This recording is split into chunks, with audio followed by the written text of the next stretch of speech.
ആമേൻ. സന്തോഷമുണ്ടോ നിങ്ങൾക്ക്? വലിയ കാര്യം കർത്താവിൽ നിന്ന് പ്രതീക്ഷിക്കാം. ആമേൻ. Glory to Jesus.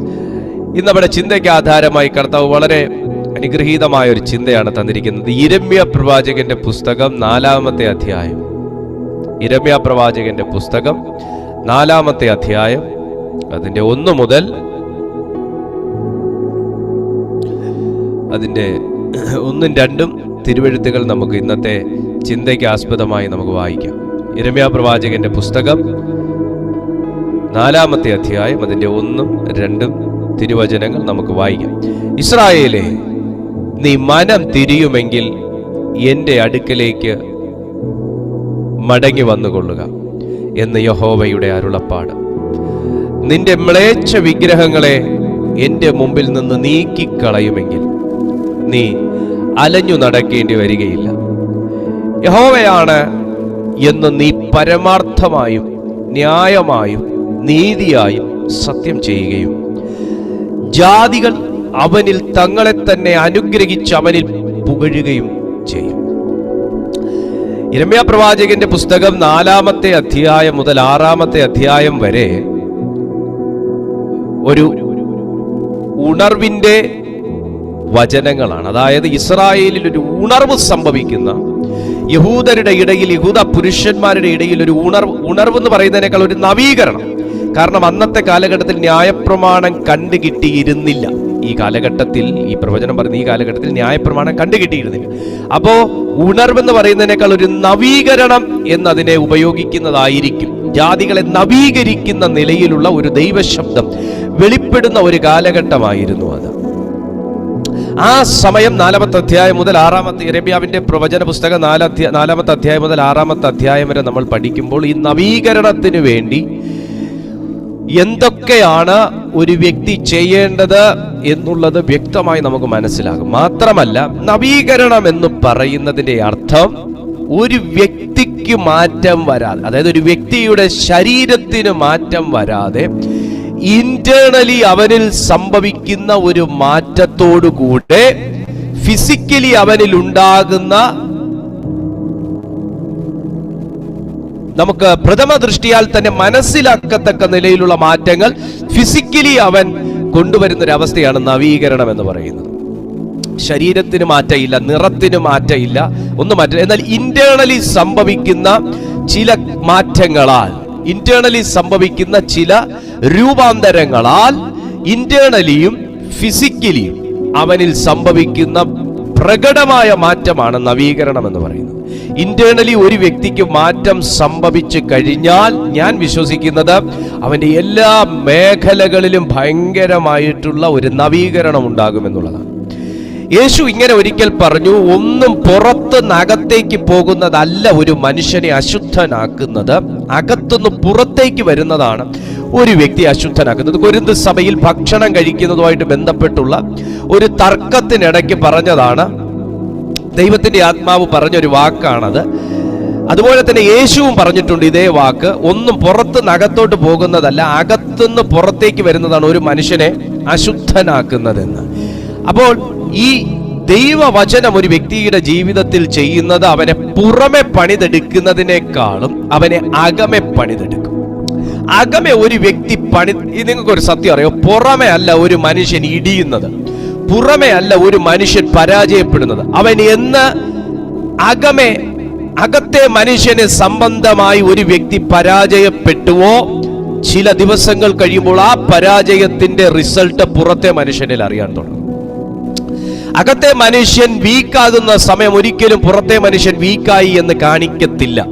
അകത്തെ സംബന്ധമായി ഒരു വ്യക്തി ഡൗൺ ആയി ചില നാളുകൾ കഴിയുമ്പോഴാണ് പുറത്തെ മനുഷ്യനെ സംബന്ധമായി കൂടെ അവൻ മൊത്തത്തിൽ ഡെഡ് ആകുന്നത്. ചുരുക്കി പറഞ്ഞാൽ, പുറത്തെ മനുഷ്യൻ ഡെഡ് ആകുന്നതിന് മാസങ്ങൾക്ക് മുൻപേ, ആഴ്ചകൾക്ക് മുൻപേ അകത്തെ മനുഷ്യനിൽ അതിന്റെ എല്ലാ പ്രോസസ്സും നടന്നിട്ടുണ്ടായിരിക്കും. അകത്തെ മനുഷ്യൻ ഓൾറെഡി ഡെഡ് ആയിട്ടുണ്ടാകും. എന്നാൽ ഉണർവ് സംഭവിക്കുന്ന ഈ കാലഘട്ടത്തിൽ, യിരെമ്യാവിന്റെ പ്രവചന പുസ്തകത്തിലുള്ള ഈ കാലഘട്ടം, ഈ 4 മുതൽ 6 വരെയുള്ള വാക്യത്തിന്റെ കാലഘട്ടത്തിൽ ഒരു വലിയ നവീകരണം പരിശുദ്ധാത്മാവ് ചെയ്യുകയാണ്. പരിശുദ്ധാത്മാവ് ചെയ്യുമ്പോൾ അവിടെ അവർക്ക് കൊടുക്കുന്ന ഒരു ഓഫർ ഇതാണ്, നവീകരിക്കപ്പെടുന്ന വ്യക്തിക്ക് കൊടുക്കുന്ന ഒരു ഓഫർ ഇതാണ്: മടങ്ങി വരവിനുള്ള 7 വ്യവസ്ഥകൾ. ഇത് അനുഗ്രഹിക്കപ്പെടാൻ നിങ്ങൾ ആഗ്രഹിക്കുന്നുണ്ടെങ്കിൽ, നിങ്ങളുടെ ജീവിതത്തിൽ എവിടെയെങ്കിലും നിങ്ങൾ അലഞ്ഞു തിരിഞ്ഞ് നടക്കേണ്ട ഒരു അവസ്ഥ വരുന്നെങ്കിൽ, ഒരിക്കലും നിങ്ങൾ പുറമെ അതിന്റെ കാരണം തികയണ്ട, ചെകയണ്ട. നിങ്ങൾ അകമേ ഇന്ന് നിങ്ങൾ അകം കൊണ്ട് ചിന്തിക്കണം. പുറം മനുഷ്യനെ കൊണ്ടും ബുദ്ധി കൊണ്ടും ഓർമ്മ കൊണ്ടും ചിന്തകൾ കൊണ്ടൊക്കെ നമ്മൾ ചിന്തിച്ചു, എന്തുകൊണ്ടാണ് എൻ്റെ ജീവിതത്തിൽ അടിക്കടി പരാജയം, എന്തുകൊണ്ടാണ് എൻ്റെ ജീവിതത്തിൽ അടിക്കടി ഇങ്ങനെയുള്ള നഷ്ടങ്ങൾ, എന്തുകൊണ്ടാണ് എൻ്റെ ജീവിതത്തിൽ ഇങ്ങനെയുള്ള രോഗം, എന്തുകൊണ്ടാണ് എൻ്റെ ജീവിതത്തിൽ ഇങ്ങനെയൊക്കെയുള്ള അവസ്ഥകൾ, ഒരു ബ്രേക്ക് ത്രൂ ഇല്ലാത്ത, ഒരു മുന്നേറ്റം ഇല്ലാത്ത ഒരവസ്ഥ എന്തുകൊണ്ടാണ് എന്ന് നമ്മൾ പുറത്തെ മനുഷ്യനെ കൊണ്ട് വർഷങ്ങൾ കൊണ്ട് നമ്മൾ ചിന്തിക്കുന്നതാണ്. പുറത്തെ ചിന്ത കൊണ്ട് നമ്മൾ വർഷങ്ങൾ കൊണ്ട് ചിന്തിക്കുന്നതാണ്. എന്നാൽ ഇന്ന് നിങ്ങൾ ചെയ്യേണ്ടത് അകത്തെ മനുഷ്യനെ കൊണ്ട് നിങ്ങൾ ചിന്തിക്കാൻ തയ്യാറാകണം. അകത്തെ മനുഷ്യനെ കുറിച്ച് പറയുന്നതിന് മുൻപേ, അകത്തെ മനുഷ്യനല്ല എൻ്റെ ഇന്നത്തെ സബ്ജക്റ്റ്. ഇസ്രായേലിന് മടങ്ങി വരവിലുള്ള അല്ലെങ്കിൽ മനം തിരിയുന്നവർക്കുള്ള വാഗ്ദത്തങ്ങളെ കുറിച്ചാണ് ഇവിടെ പറയുന്നത്. മനം തിരിയുന്നവർക്കുള്ള വാഗ്ദത്തങ്ങൾ നോക്കൂ. ഇസ്രായേല് ഒന്നാമത്തെ സ്റ്റാർട്ടിങ് ഇങ്ങനെ പറയുന്നത്, ഇസ്രായേല് കേവലം ഇസ്രായേലിനെ മാത്രമല്ല അവിടെ അഡ്രസ് ചെയ്യുന്നത്, അല്ലെങ്കിൽ ഒരു പെർട്ടിക്കുലർ സൊസൈറ്റി അല്ല അവിടെ അഡ്രസ് ചെയ്യുന്നത്. ഇസ്രായേലിന്റെ 10 ഗോത്രങ്ങൾ ഉൾപ്പെടെ മാത്രമല്ല, മുഴുജനത്തെയും അഡ്രസ് ചെയ്യുന്ന ഒരു വേർഡാണ് ഇസ്രായേൽ. 100 കണക്കിന് പ്രാവശ്യം ഇസ്രായേലേ ഇസ്രായേലേ ഇസ്രായേലേ എന്ന ദൈവം പഴയ നിയമത്തിന് പുതിയ നിയമത്തിൽ അഡ്രസ് ചെയ്തിട്ടുണ്ട്. ഇവിടെ മുഴുജനത്തിനും ഉള്ള ഒരു വാഗ്ദത്തത്തെ കുറിച്ചാണ് 4-ാമത്തെ അധ്യായം തുടങ്ങുന്നത്. മനം തിരിയുന്നവർക്ക് അനുഗ്രഹം ഉണ്ട്. ആമേൻ പറയാൻ പറ്റുന്നവർ പറഞ്ഞു. മനസ്സ് തിരിയുന്നവർക്ക് അനുഗ്രഹം ഉണ്ട്. പക്ഷെ 7 വ്യവസ്ഥകളാണ് ഈ 4-ാമത്തെ അധ്യായത്തിൽ പറയുന്നത്. മനം തിരിയുന്ന ഒരു വ്യക്തിക്ക് 7 വ്യവസ്ഥകൾ ദൈവം കൊടുക്കുന്നുണ്ട്. എല്ലാം ചിന്തിക്കാനുള്ള സമയമില്ല. നോക്കൂ, ദൈവവചനം കാച്ചി കുറുക്കി വെച്ചിരിക്കുന്ന റെഡി ടു ഈറ്റ് ആയിട്ടുള്ളൊരു ഫുഡാണ്. അതിനകത്ത് പിന്നെ നമ്മൾ പ്രത്യേകിച്ച് ഒരു മാരിനേഷനും ചെയ്യേണ്ട കാര്യമില്ല. റെഡി ടു ഈറ്റ് ആണ്. അതിനകത്ത് നമ്മൾ ഒന്നും പിന്നെ ഉപ്പ് ചേർക്കണ്ട, പുളി ചേർക്കണ്ട, എരിവ് ചേർക്കണ്ട. ഒരു മനുഷ്യന് ഏത് തരത്തിലുള്ള മനുഷ്യനും ധൈര്യമായിട്ട് എടുത്തു കഴിക്കാൻ പറ്റുന്ന ഒരു ഫുഡാണ് ദൈവവചനം എന്ന് പറയുന്നത്. ഇത് മനുഷ്യരുണ്ടാക്കുന്ന ഫുഡ് അങ്ങനെയല്ല. എരിവ് കഴിച്ചുകൂടാത്തവരുണ്ട്, പുളി തൊട്ടുകൂടാത്തവരുണ്ട്, ഉപ്പ് കുറയ്ക്കേണ്ടവരുണ്ട്, ഉപ്പ് കൂട്ടേണ്ടവരുണ്ട്. എന്നാൽ ദൈവവചനത്തിന്റെ പ്രത്യേകത, ഏതു മനുഷ്യനും വിശ്വാസത്തോടെ സ്വീകരിക്കുന്ന ഏത് മനുഷ്യനും കഴിക്കാം. അടുത്ത ഒരു പ്രത്യേകത എന്താന്ന് ചോദിച്ചാൽ, മനസ്സറിഞ്ഞ നീ കഴിക്കുന്നെന്നുണ്ടെങ്കിൽ ഡൈജസ്റ്റ് ആകും. ആമേൻ. മനസ്സറിഞ്ഞ കഴിക്കുന്നെന്നുണ്ടെങ്കിൽ ഡൈജസ്റ്റ് ആകും. ഡൈജസ്റ്റ് ആയാലുള്ള പ്രത്യേകത എന്താന്ന് ചോദിച്ചു കഴിഞ്ഞാൽ, അതിന്റെ ഗ്ലോ നിന്റെ ജീവിതത്തിൽ ഉണ്ടാകും. അതിന്റെ ഗ്ലോ നിന്റെ ജീവിതത്തിൽ ഉണ്ടാകും. അപ്പൊ ദൈവവചനം ഒരു വ്യക്തിയെ വൈറ്റൻ ചെയ്യാനുള്ളതാണ്. ദൈവവചനം ഒരു വ്യക്തിയെ ഗ്ലോയിങ്ങിലേക്കും ഗ്ലോറിയസ് ലൈഫിലേക്കും ലീഡ് ചെയ്യാനുള്ളതാണ്. പക്ഷേ അവന്റെ ഉള്ളത്തിൽ ഈ വേർഡ് ഡൈജസ്റ്റ് ആകണം. എല്ലാവർക്കും ദൈവവചനം ഡൈജസ്റ്റ് ആകുന്നുണ്ടോ? ഇല്ല. എല്ലാവർക്കും ദൈവവചനം ഡൈജസ്റ്റ് ആകുന്നില്ല. കഴിക്കുന്നത് എന്താ എന്ന് അറിഞ്ഞ് കഴിക്കുന്നവനെ ഡൈജസ്റ്റ് ആകുള്ളൂ. ആമേൻ. അപ്പൊ എന്ത് കഴിക്കാം, എന്ത് കഴിച്ചുകൂടാ, എന്തെടുക്കാം, എന്തെടുത്തുകൂടാ, എന്ത് നോക്കാം, എന്ത് നോക്കിക്കൂടാ, ഇത് വ്യക്തമായി വ്യവസ്ഥകളോടെ പറയുന്ന പുസ്തകമാണ് വിശുദ്ധ ബൈബിൾ. ഇസ്രായേലിനോട്, യഹൂദ പുരുഷന്മാരോട് ആഗോള വ്യാപകമായി ദൈവാത്മാവ് പറയുന്നത്, നീ അനുഗ്രഹിക്കപ്പെടാൻ ആഗ്രഹിക്കുന്നുവെങ്കിൽ ദൈവവചനത്തിനകത്ത് പറയുന്ന വ്യവസ്ഥകളെ നീ അണ്ടർസ്റ്റാൻഡ് ചെയ്തിരിക്കണം, തിരിച്ചറിഞ്ഞിരിക്കണം. ദൈവവചനത്തിന്റെ വ്യവസ്ഥകൾ അക്കമിട്ട് പറയുമ്പോൾ ഇനി വല്ലാതെ തൊട്ട ഒരു വാക്കാണ് ഞാൻ ഇന്നത്തെ ടൈറ്റിലായിട്ട് അവിടെ എഴുതി ചേർത്തിരിക്കുന്നത്. നിങ്ങൾ അലഞ്ഞു നടക്കുന്ന വ്യക്തിയാണോ? ജീവിതത്തിൽ അലച്ചിലുകൾ ഒരിക്കലും സ്വാഭാവികമല്ല. നിങ്ങൾ ഇന്ന് തിരിച്ചറിയണം, ജീവിതത്തിൽ അലച്ചിലുകൾ ഒരിക്കലും സ്വാഭാവികമല്ല. ജീവിതത്തിൽ നഷ്ടങ്ങൾ, അടിക്കടി ഉണ്ടാകുന്ന നഷ്ടങ്ങൾ ഉണ്ടാകും. അടിക്കടിക്കടിക്ക് ഉണ്ടാകുന്ന നഷ്ടങ്ങൾ ഒരിക്കലും സ്വാഭാവികമല്ല. അടിക്കടിക്കടി ഉണ്ടാകുന്ന രോഗങ്ങൾ ഉണ്ടാവും. പക്ഷെ അടിക്കടിക്ക് ഉണ്ടാകുന്ന രോഗങ്ങൾ ഒരിക്കലും സ്വാഭാവികമല്ല. അടിക്കടി ഉണ്ടാകുന്ന പരാജയങ്ങൾ ഒരിക്കലും സ്വാഭാവികമല്ല. അതിന്റെ പിന്നിൽ പ്രവർത്തിക്കുന്ന ദൈവവചന പ്രകാരമുള്ള കാര്യങ്ങളുണ്ട് എന്ന് തിരുവെഴുത്തിൽ ഞാൻ വായിച്ചപ്പോൾ എനിക്ക് മനസ്സിലായി. എന്നാൽ ഇന്നത്തെ നമ്മുടെ ടോപ്പിക്ക് പൂർണ്ണമായിട്ടും അതല്ല. ഇങ്ങനെ ഈ ഒരു അവസ്ഥയിൽ നിന്ന് നമുക്ക് പുറത്തേക്ക് വരാം എന്നുള്ള ഒരു ടോപ്പിക്ക് മാത്രമേ ഇന്ന് എടുക്കുന്നുള്ളൂ. എൻ്റെ ഓർമ്മ ശരിയാണെങ്കിൽ ഞാൻ പരാജയത്തിനുള്ള കാരണങ്ങൾ ഞാൻ എടുത്തിട്ടുണ്ടെന്നാണ് എൻ്റെ വിശ്വാസം. ഇല്ലെങ്കിൽ അടുത്ത ദിവസം എടുക്കാം, അടുത്ത ദിവസങ്ങളിൽ എടുക്കാം. ഇന്ന് നമ്മൾ ചിന്തിക്കുന്ന ഞാൻ ഈ പറഞ്ഞതുപോലെ ദൈവവചനം എന്നെയും താങ്കളെയും വിളിച്ചിരിക്കുന്നത് പൂർണ്ണമായും ജയകരമായിട്ടുള്ള ഒരു ജീവിതത്തിന് വേണ്ടിയിട്ടാണ്. എന്നാൽ എല്ലാ പേരും ക്രിസ്തീയ അടിസ്ഥാനത്തിൽ ക്രിസ്തുവിൽ വേരുറച്ചതിന് ശേഷം അവർ പൂർണ്ണമായും ജയാളികൾ അല്ല. പൂർണ്ണമായും ജയാളികൾ അല്ലെങ്കിൽ രണ്ട് ഭാഗത്തായിരിക്കും വ്യക്തികളെ കാണേണ്ടത്. ഒന്ന് ജയത്തിന്റെ പാതയിൽ, മറ്റൊന്ന് പരാജയത്തിന്റെ അവസ്ഥയിൽ. എവിടെ നിൽക്കുന്നു നിങ്ങൾ എന്നുള്ളത് ഇന്നത്തെ തിരുവെഴുത്തിൽ നിങ്ങൾ മനസ്സിലാക്കണം.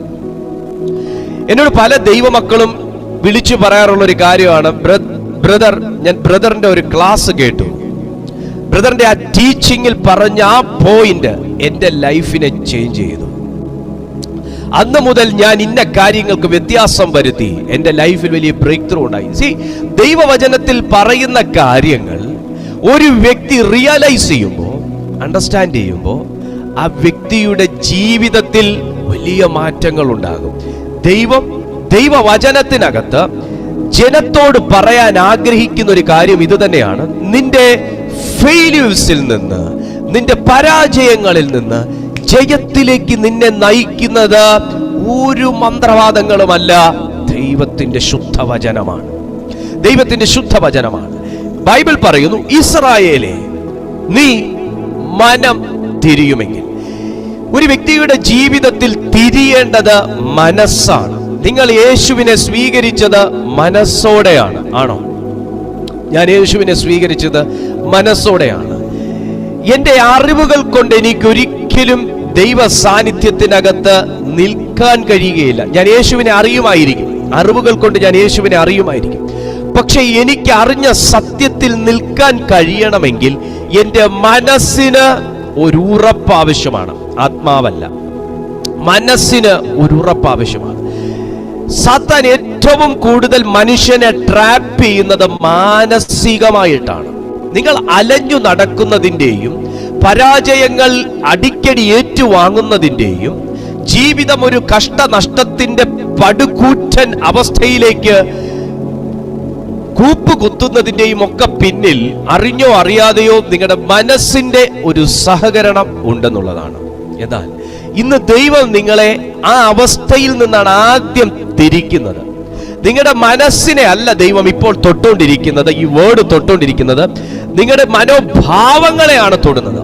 ഒരു വ്യക്തിയുടെ മനോഭാവങ്ങളാണ് ആദ്യം തിരിയേണ്ടത്. തൽഫലമായി അവന്റെ മനസ്സേ തിരിയുന്നു.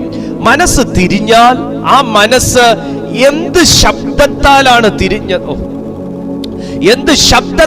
തിരിഞ്ഞത്, ആ ശബ്ദത്തിലേക്ക് ഫോക്കസ്ഡ് ആകാനായിട്ട് തുടങ്ങും. ചുരുക്കി പറഞ്ഞാൽ, ഇന്ന് നിങ്ങൾ അവിശ്വാസത്തിന്റെയും പരാജയത്തിന്റെയും ദുഃഖത്തിന്റെയും ഭയത്തിന്റെയും രോഗത്തിന്റെയും ആകുല ചിന്തകളുടെയും കുടുംബ ഭാരങ്ങളുടെയും വിദ്യാഭ്യാസത്തിനകത്തുള്ള പ്രതിസന്ധികളുടെയും സാമ്പത്തിക ബുദ്ധിമുട്ടുകളുടെയും ലോൺ അടവിന്റെയും ഒക്കെ ചിന്തകൾ കൊണ്ട് മനസ്സ് മറ്റൊരു ധ്രുവത്തിലേക്ക് നിൽക്കുമ്പോൾ ഒരിക്കലും ദൈവവചനം നിങ്ങളെ സ്വാധീനിക്കാൻ സാധ്യതയില്ല. എന്നാൽ പരിശുദ്ധാത്മ നിറവോടുകൂടിയ ദൈവ ശബ്ദങ്ങൾ, വചനത്താൽ തന്നെ ഉള്ള ദൈവ ശബ്ദങ്ങൾ നിങ്ങൾ ഇതുപോലെ കേട്ടോണ്ടിരിക്കുമ്പോൾ നിങ്ങളുടെ മനസ്സിനെ തിരിക്കുന്നതിനു മുൻപേ മനോഭാവങ്ങളെ ദൈവം തിരിക്കും. യേശു ഒരിക്കലും ആരുടെയും മനസ്സ് തിരിക്കാൻ ശ്രമിച്ചിട്ടില്ല, മനസ്സ് തിരിഞ്ഞതാണ്. യേശു എപ്പോഴും അറ്റൻഡ് ചെയ്തിട്ടുള്ള കേസുകൾ മനോഭാവങ്ങളോടാണ്. മനോഭാവങ്ങളെയാണ് യേശു അറ്റൻഡ് ചെയ്തിട്ടുള്ള. സത്യമല്ലേ? നീ വിശ്വസിക്കുന്നുവോ? മനസ്സിനോടല്ല ചോദ്യം, അവന്റെ മനോഭാവത്തോടാണ് ചോദ്യം. നീ വിശ്വസിക്കുന്നുവോ? യേശു ചോദിച്ചാതാ. മനസ്സിനോടാണ് ആ ചോദ്യമെങ്കിൽ അതിങ്ങനല്ല ചോദിക്കേണ്ടത്. മനോഭാവങ്ങളെയാണ് യേശു അറ്റൻഡ് ചെയ്തിട്ടുള്ളത്. സോ ഇന്ന് രാത്രിയിൽ ഈ സന്ദേശം നിങ്ങളുടെ ജീവിതത്തിൽ ഒരു ക്രിയ ചെയ്യണമെങ്കിൽ മാന്യ സുഹൃത്തെ, ഈ സമയം നിന്റെ മനോഭാവങ്ങളിൽ വ്യത്യാസം പ്രാരംഭമായി ഉണ്ടാകേണ്ടത് ആവശ്യമാണ്. ഇവിടെ പഴയ നിയമമാണ്. യഹോവയായ ദൈവം യിരെമ്യാ പ്രവാചകനിലൂടെ യഹൂദ ഗോത്രത്തോട് സംസാരിക്കുന്ന രീതി നിങ്ങൾ ശ്രദ്ധിച്ചു നോക്കും. നീ മനം തിരിയുമെങ്കിൽ, മനം തിരിയേണ്ടത് രണ്ടാമത്തെ കാര്യവും മനോഭാവങ്ങൾ തിരിയേണ്ടത് ആദ്യത്തെ കാര്യവും. എനിക്കും നിങ്ങൾക്കും ആദ്യം വ്യത്യാസം വരേണ്ടത് മനസ്സിലല്ല, മനോഭാവങ്ങളിലാണ്. നമുക്ക് ഓരോരുത്തർക്കും ഓരോ മനോഭാവമുണ്ട്. ഇങ്ങനെ പറ്റൂ, ഇങ്ങനെ പോവൂ, ഇങ്ങനെ ശരിയാകൂ, ആ വ്യക്തി ചെയ്താലേ പറ്റൂ, ഇങ്ങനെ കാര്യങ്ങൾ നടന്നാലേ പറ്റൂ. മനോഭാവങ്ങളാണ്.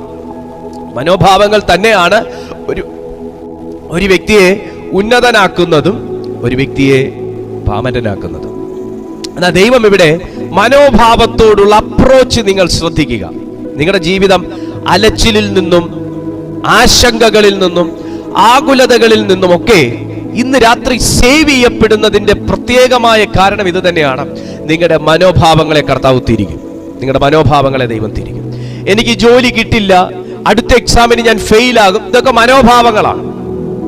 ആ മനോഭാവം ഇന്ന് മാറണം കേട്ടോ.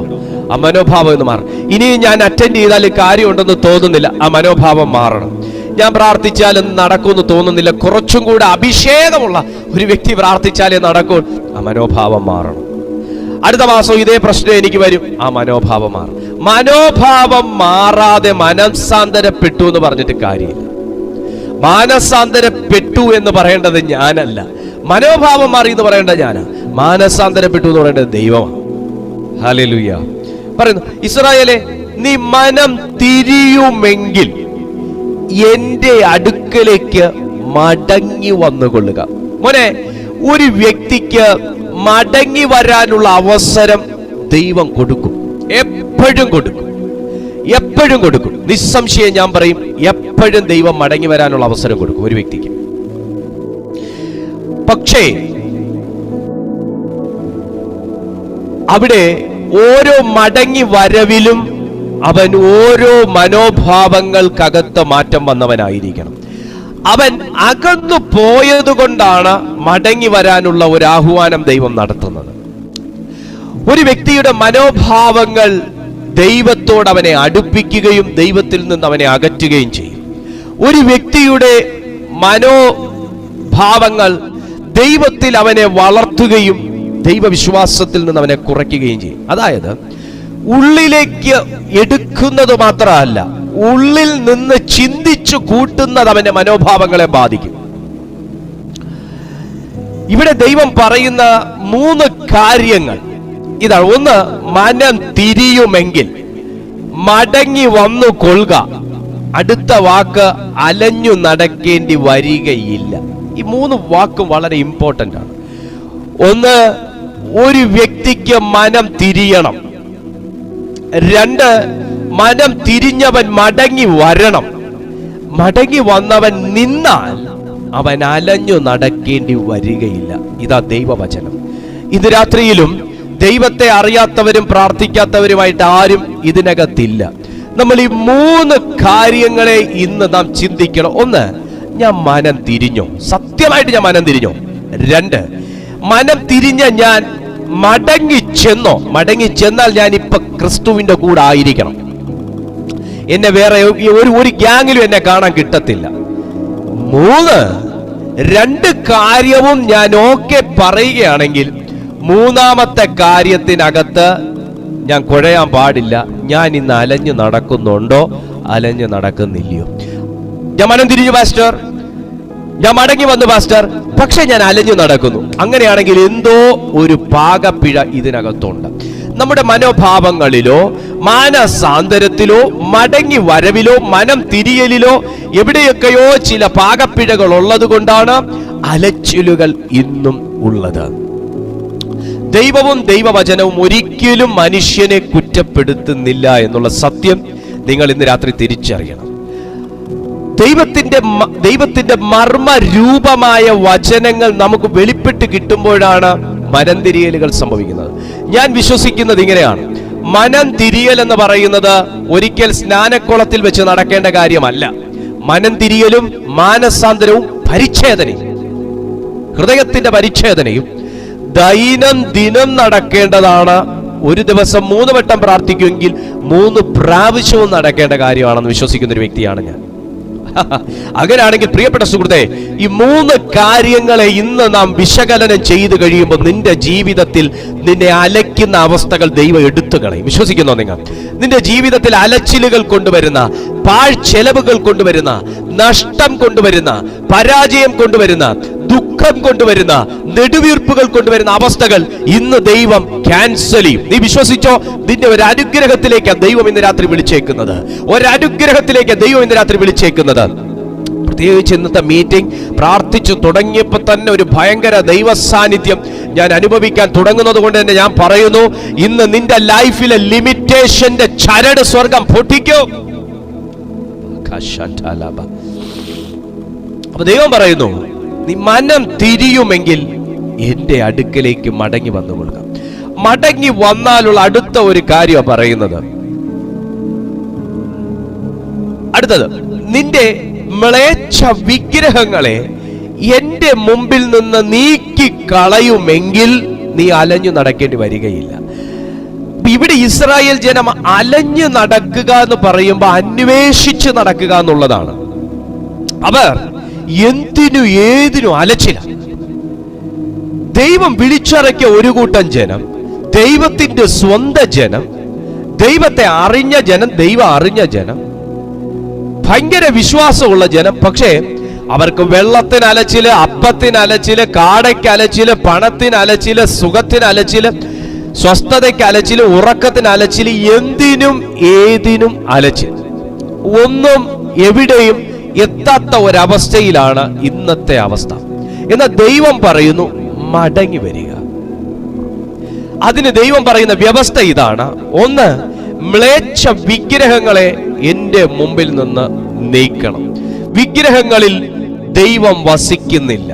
ഒരു വിഗ്രഹങ്ങളിലും ദൈവം വസിക്കുന്നില്ല. വിഗ്രഹങ്ങളെ കുറിച്ച് തിരുവെടുത്ത് പറയുന്നത്, അവയ്ക്ക് കണ്ണുണ്ടെങ്കിൽ കാണുന്നില്ല, മൂക്കുണ്ടെങ്കിൽ മണക്കുന്നില്ല, വായുണ്ടെങ്കിൽ സംസാരിക്കുന്നില്ല, കൈയുണ്ടെങ്കിൽ ചലിപ്പിക്കുന്നില്ല, കാലുണ്ടെങ്കിൽ നടക്കുന്നില്ല, തുടങ്ങി ഒരു മനുഷ്യന്റെ രൂപമെങ്കിലും വിഗ്രഹങ്ങൾ ഇതൊന്നും തന്നെ ചെയ്യുന്നില്ല എന്ന് ദൈവത്തിന്റെ വചനം സാക്ഷ്യപ്പെടുത്തും. നിന്റെ മ്ലേച്ഛ വിഗ്രഹങ്ങളെ, വിഗ്രഹങ്ങൾ എന്ന് പറയുമ്പോൾ കേവലം ഒരു ഡമ്മി മാത്രമല്ല വിഗ്രഹം എന്ന് പറയുന്നത്. നമ്മുടെ മനസ്സിൽ ദൈവത്തെക്കാൾ എന്തിനൊക്കെ നാം പ്രാധാന്യം കൊടുക്കുന്നോ അതെല്ലാം വിഗ്രഹങ്ങൾ തന്നെയാണ്. അധികം ഞാൻ അതിലേക്ക് അങ്ങോട്ട് കയറുന്നില്ല. പറയുന്നത്, നീ മനം തിരിയുമെങ്കിൽ എന്റെ അടുക്കലേക്ക് മടങ്ങി വന്നുകൊള്ളുക എന്ന് യഹോവയുടെ അരുളപ്പാട്. നിന്റെ മ്ലേച്ഛ വിഗ്രഹങ്ങളെ എന്റെ മുമ്പിൽ നിന്ന് നീക്കിക്കളയുമെങ്കിൽ നീ അലഞ്ഞു നടക്കേണ്ടി വരികയില്ല. അപ്പൊ മനുഷ്യനെ അലയ്ക്കുന്ന ഒരു കാര്യം, മനം തിരിയുന്ന ഒരു വ്യക്തിക്ക് വിശ്വാസത്തിനകത്ത് വർധനവുണ്ടാകും. ദൈവത്തെ അറിയാത്ത ജനമല്ല, ദൈവത്തിലുള്ള വിശ്വാസക്കുറവാണ് ഇവരുടെ പ്രശ്നം. ഞാനത് പഠിച്ചപ്പോൾ ഒരു വ്യക്തി തിരിയേണ്ടത് ഏതിൽ നിന്നൊക്കെയാണ്, 2 കാര്യങ്ങൾ മാത്രം പറഞ്ഞെന്ന് പ്രാർത്ഥിക്കാനായിട്ട് ആഗ്രഹിക്കുകയാണ്. ഒരു വ്യക്തി തിരിയേണ്ടത്, നീ മനം തിരിയുമെങ്കിൽ എന്റെ അടുക്കലേക്ക് മടങ്ങി വരിക. അപ്പൊ ദൈവത്തിന്റെ അടുക്കലേക്ക് മടങ്ങി വരാനുള്ള 2 യോഗ്യതകളെ കുറിച്ച് മാത്രം പറഞ്ഞ് പ്രാർത്ഥിക്കുകയാണ്. ഈ മടങ്ങി വരവ് സംഭവിച്ചാൽ ജീവിതം അനുഗ്രഹിക്കപ്പെടും, അലഞ്ഞു നടക്കേണ്ടി വരികയില്ല. നമ്പർ 1, അവിശ്വാസത്തിൽ നിന്ന് ഒരു വ്യക്തി മടങ്ങി വരണം. ദയവായി അവിശ്വാസം എന്ന് പറയുമ്പോൾ സാധാരണ വിശ്വാസം എന്ന് നിങ്ങൾ കരുതരുത്. അവിശ്വാസത്തിനും പ്രവർത്തികളുണ്ട്, വിശ്വാസത്തിനും പ്രവർത്തികളുണ്ട്. എന്നെ ചിന്തിപ്പിച്ചൊരു കാര്യം അത്. വിശ്വാസത്തിന് മാത്രമല്ല പ്രവർത്തികളുള്ളത്, അവിശ്വാസത്തിനും പ്രവർത്തികളുണ്ട്. അത് പറയാ ശേഷം 13-ാമത്തെ അധ്യായം, മത്തായി എഴുതിയ സുവിശേഷം 13-ാമത്തെ അധ്യായം 58-ാമത്തെ തിരുവചനം നിങ്ങളൊന്ന് വായിക്കുക. അവരുടെ അവിശ്വാസം നിമിത്തം അവിടെ വളരെ വീര്യപ്രവർത്തികൾ ചെയ്തില്ല. അവരുടെ അവിശ്വാസം നിമിത്തം അവിടെ വളരെ വീര്യപ്രവർത്തികൾ ചെയ്തില്ല. ദൈവത്തിന്റെ പരിശുദ്ധാത്മാവ് മത്തായിയിലൂടെ ഇവിടെ രേഖപ്പെടുത്തി വെച്ചേക്കാണ്, യേശു ക്രിസ്തുവിനെ പോലെ എന്തും ചെയ്യുവാൻ കഴിവുള്ള ദൈവപുത്രന് വീര്യപ്രവർത്തികൾ ചെയ്യാൻ കഴിയാത്ത ചില സ്ഥലങ്ങളുണ്ട്. കാരണം അവിടെ പറയുന്നു അവിശ്വാസം ഹേതുവായി. ഞാൻ വീണ്ടും പറയുന്നു, വിശ്വാസത്തിനും പ്രവർത്തികളുണ്ട്, അവിശ്വാസത്തിനും പ്രവർത്തികൾ ഉണ്ട്. വിശ്വസിക്കുന്നവൻ പ്രവൃത്തി ചെയ്യുന്നത് പോലെ തന്നെ അവിശ്വസിക്കുന്നവനും പ്രവൃത്തി ചെയ്യും. വിശ്വസിക്കുന്നവൻ ഫെയ്ത്ത് ആക്ഷൻസ് ചെയ്യുമെങ്കിൽ, ഫെയ്ത്ത് ആക്ഷൻസ് അവൻ വിസിബിളായി ചെയ്യുമെങ്കിൽ, വിശ്വസിക്കാത്തവൻ അല്ലെങ്കിൽ അധികം വിശ്വാസമില്ലാത്തവൻ ഇൻവിസിബിൾ ആക്ഷൻസ് അവനിൽ തന്നെ ചെയ്യും. ഒരിക്കലും ദൈവവചനം പറയുമ്പോൾ കേൾക്കുന്ന ഒരുപാട് പേരുണ്ട്, എന്നാൽ എല്ലാവരും വിശ്വസിക്കുന്നില്ല. വിശ്വസിക്കാത്ത ആരും എഴുന്നേറ്റ് പോകുന്നില്ല. എന്നാൽ അവരുടെ ഉള്ളിൽ തന്നെ ആ വചനത്തോട് ഒരു ചെറുത്തുനിൽപ്പ് അവരുടെ ഉള്ളിൽ ഇൻവിസിബിളി നടക്കും. നിന്നെ യേശു തൊടുന്നു എന്ന് പറയുമ്പോൾ എല്ലാവരും യേശു എന്നെ തൊടുന്നു, വിശ്വസിക്കുന്നില്ല. ചിലർ വിശ്വാസത്തോടെ അവർ ഫെയ്ത്ത് ആക്ഷൻസ് കാണിക്കുന്നു. ഞാൻ ചില സമയം നിങ്ങളോട് പറയുന്നുണ്ട്, കർത്താവേ, ഞാൻ യേശുവിന്റെ നാമത്തിൽ ആ ദൂത് ഞാൻ സ്വീകരിക്കുന്നു. ഞാൻ എന്റെ തലയിൽ കൈവയ്ക്കുന്നത് നിങ്ങൾ പലരും കണ്ടിട്ടുണ്ട്. അതെന്റെ ഒരു ഫെയ്ത്ത് ആക്ഷനാണ്. ബൈബിളിൽ അങ്ങനെയൊന്നും പറയുന്നില്ല. ഞാൻ എൻ്റെ ഒരു ഫെയ്ത്ത് ആക്ഷനാണ് ചെയ്യുന്നത്. എന്നാൽ ചിലര് ഒന്നും ചെയ്യുന്നില്ല, ഒന്നും ചെയ്യാതെയും അവർ അതിനെ റിസീവ് ചെയ്യുന്നു. ചിലർ അത് വിശ്വസിക്കുന്നില്ല, അവർക്ക് അത് ഉൾക്കൊള്ളാൻ കഴിയുന്നില്ല. അവർ ഇൻവിസിബിളി ഒരു ആക്ഷൻ അവരുടെ ഉള്ളിൽ എടുക്കുകയാണ്, അവരതിനെ സ്വീകരിക്കുന്ന പോലും ഇല്ല. അതൊരു ആക്ഷനാണ്. സ്വീകരിക്കുന്ന പോലും ഇല്ലാത്തതും ഇതൊക്കെ വെറും കളിപ്പിയിലാന്ന് ഉള്ളിൽ ചിന്തിക്കുന്നതും ഇതൊന്നും നടക്കാൻ പോകുന്നില്ല എന്ന് അവരുടെ ഉള്ളിൽ തോന്നുന്നതും എല്ലാം തന്നെ ഒരു ഇൻവിസിബിൾ ആക്ഷനാണ്. ഒരു വ്യക്തി അലഞ്ഞു നടക്കാൻ അവൻ കർമ്മങ്ങളാൽ ഒന്നും തന്നെ ചെയ്യണമെന്നില്ല. ഒരു വ്യക്തിയുടെ ജീവിതത്തിൽ നിന്ന് ദൈവ സാന്നിധ്യം അകന്നു പോകാൻ, ദൈവം പ്രവർത്തിക്കാതിരിക്കാൻ അവന്റെ കരങ്ങൾ കൊണ്ടോ അവന്റെ കാലുകൾ കൊണ്ടോ ഒന്നും തന്നെ അവൻ ഒരു കർമ്മപരമായിട്ടുള്ള കാര്യങ്ങളും ചെയ്യണമെന്നില്ല. അവന്റെ ഉള്ളിൽ തന്നെ ഉള്ള ചില അവിശ്വാസങ്ങൾ, ഉള്ളിൽ തന്നെ ഉള്ള ചില ചിന്തകൾ, ഉള്ളിൽ തന്നെ ഉള്ള ചില ധാരണകൾ, ഉള്ളിൽ തന്നെ ഉള്ള ചില വിശ്വാസങ്ങൾ അവന്റെ ജീവിതത്തിൽ അലഞ്ഞു നടക്കേണ്ട അവസ്ഥകൾ കൊണ്ടുവരും. ഇസ്രായേൽ മക്കൾ അലഞ്ഞു നടന്നത് അവർ എല്ലാവരും ഒരുപോലെ പാപികളായിട്ടൊന്നും അല്ല. ചിലർ വിശ്വസിച്ചു, ചിലർ വിശ്വസിച്ചില്ല, ചിലർ പിറുപിറുത്തു, ചിലർ പിറുപിറുത്തില്ല. പക്ഷെ ഓരോരുത്തരിലും ഓരോ തരത്തിലുള്ള മൈന്യൂട്ടായിട്ടുള്ള ദൈവത്തിന് തെറ്റെന്ന് പറയത്തക്ക കാര്യങ്ങൾ ഉണ്ടായിരുന്നു. അതാണ് അവർ ജീവിതം മുഴുവൻ അലയാൻ കാരണമായത്. ജീവിതം മുഴുവനല്ല, അവർ വ്യവസ്ഥകൾ പാലിക്കുന്നത് വരെ അലയാൻ കാരണമായി തീർന്നത്. ചിലർ മരണം വരെ കാണാനുള്ള കാരണം അത് തന്നെയാണ്. പ്രിയപ്പെട്ട സുഹൃത്തെ, ജീവിതത്തിൽ നാം വിശ്വസിക്കുന്നു എന്ന് പറയുന്നുവെങ്കിൽ വിശ്വാസത്തിന്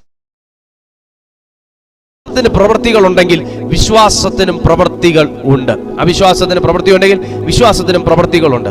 നോക്കൂ, ചില വ്യക്തികൾ പ്രാർത്ഥിക്കാൻ വിളിക്കുമ്പോൾ ചിലർ ഭയങ്കരമായിട്ട് അവർ പ്രാർത്ഥനയോട് സഹകരിക്കുന്നത് ഞാൻ ശ്രദ്ധിച്ചിട്ടുണ്ട്. അവർക്ക് വേണ്ടി ഞാൻ അവർ ഭയങ്കരമായിട്ട് പ്രാർത്ഥനയിൽ സഹകരിക്കും. അവർ ഓരോ വാക്കുകൾക്കും ഭയങ്കരമായിട്ട് അവർ സിൻസിയറായിട്ട് ആ പ്രേയറിനോട് സഹകരിക്കുന്നത് എനിക്ക് തോന്നിയിട്ടുണ്ട്. അവർക്ക് വേണ്ടി പ്രാർത്ഥിക്കാൻ ആത്മാവ് ഭയങ്കരമായിട്ട് ലീഡ് ചെയ്യാറുണ്ട്. എന്നാൽ ചില വ്യക്തികൾ വിളിച്ചിട്ട് സൈലന്റ് ആയിട്ട് നിൽക്കും. ചില വ്യക്തികൾ പ്രാർത്ഥിക്കാൻ വിളിച്ചിട്ട് സൈലന്റ് ആയിട്ട് നിൽക്കും. നോക്കൂ, ആദ്യത്തെ വ്യക്തി ചെയ്തത് വിശ്വാസത്താൽ അവരൊരു ഫെയ്ത്ത് ആക്ഷനാണ് ചെയ്തത്. ഞാൻ പ്രാർത്ഥിക്കുന്ന ഓരോ പ്രാർത്ഥനകൾക്ക് ആമേൻ കർത്താവേ അങ്ങനെ നടക്കട്ടെ, യേശുവേ ആമേൻ ദൈവമേ അങ്ങനെ സംഭവിക്കട്ടെ, അവർ അത് ഫെയ്ത്ത് ആക്ഷൻ അവർ ചെയ്യുകയാണ്. അവരുടെ ഉള്ളിൽ ഞാൻ പ്രാർത്ഥിക്കുന്ന കാണും. എന്നാൽ ചില കൂട്ടരെ വിളിച്ചിട്ട് ഇങ്ങനെ നിൽക്കും. കാര്യം എന്താണെന്നറിയാമോ? അവർക്ക് ഇവിടെ നിൽക്കുന്ന പാസ്റ്റർ പറയുന്ന പ്രവചനം എന്താണെന്നാണ് അറിയേണ്ടത്. നിങ്ങൾ പ്രാർത്ഥനയിൽ സഹകരിക്കാത്തടത്തോളം സമയം ഒരു പ്രവചനങ്ങളും നിങ്ങളുടെ ജീവിതത്തിൽ വെളിപ്പെടുന്നില്ല. നിങ്ങൾക്ക് ആവശ്യം പ്രവചനമല്ല. പ്രവചനമാണെങ്കിൽ ഏറ്റവും നല്ല പ്രവചന ഗ്രന്ഥമാണ് വിശുദ്ധ ബൈബിൾ. നിങ്ങൾക്ക് ആവശ്യം ഒരു ഡേറ്റ് അല്ല, നിങ്ങൾക്ക് ആവശ്യം ഒരാഴ്ചയല്ല, നിങ്ങൾക്ക് ആവശ്യം ഒരു ദൂതുമല്ല. നിങ്ങൾക്ക് ആവശ്യം മനം തിരിയലും മനോഭാവങ്ങൾക്കകത്തുള്ള മാറ്റവുമാണ്. ഹല്ലേലൂയ. നിങ്ങൾക്ക് ആവശ്യം മനം തിരിയലും മനോഭാവങ്ങൾക്കകത്തുള്ള മാറ്റവുമാണ്. മനം തിരിയാതെ മനോഭാവങ്ങൾ എങ്ങനെ മാറും? മനോഭാവം മാറാതെ എങ്ങനെ മനം തിരിയും? ഇത് രണ്ടും ഒരുപോലെ പ്രവർത്തിക്കുമ്പോഴാണ് ദൈവപ്രവൃത്തി ആരും പ്രവചിച്ചില്ലെങ്കിലും ഇറങ്ങി വരുന്നത്. കമാൺ, കണക്ട് ആവുന്നുണ്ടോ? ദൈവപ്രവൃത്തി ആരും, സിംഹത്തിന്റെ ഗുഹയ്ക്കകത്ത് കിടന്ന ദാനിയേലിനോട് ആര് പ്രവചിച്ചിട്ട് അദ്ദേഹം പുറത്തു വന്നേ?